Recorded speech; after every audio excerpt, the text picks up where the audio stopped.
Hello and welcome to Victory Point Gaming for an Ark Nova Learn from the Experts video. In this series, I'll be sharing some short videos with games from Board Game Arena played by very strong players. In each case, I learned something from watching that game and I'd like to share it with you.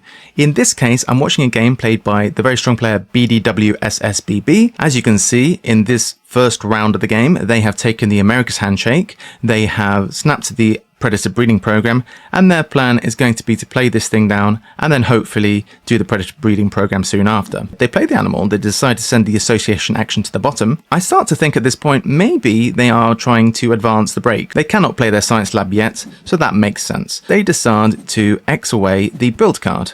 Now that seems perfectly reasonable given that building right now is not great and they can maybe do an upgraded build action later on. They choose to send a card to the bottom for an X token.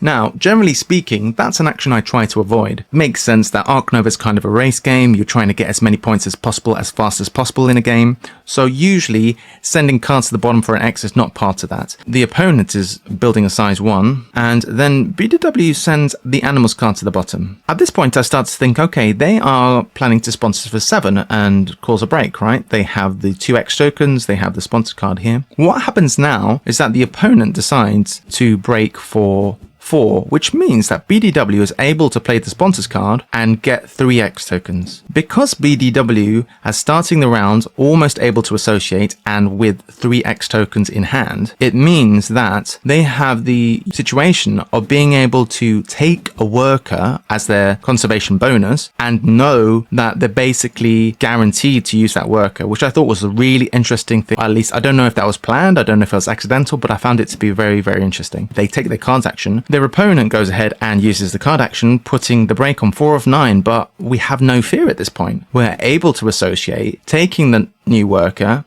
and then if we ever feel in danger, we can use those 3 X tokens to say, you know what, I'll take my uni right now, or my partner zoo. I think it's really cool. I haven't ever considered that as a possibility in my games, but it's certainly something I'll be thinking about in future. You can even take other actions in between, and then if you feel threatened, you can then do it at some point. That was my learning point from this game. Found it very cool. Let me know what you think in the comments below. I will see you next time for more Learn from the Experts. Thank you for watching. Please subscribe if you've not, and I'll see you next time.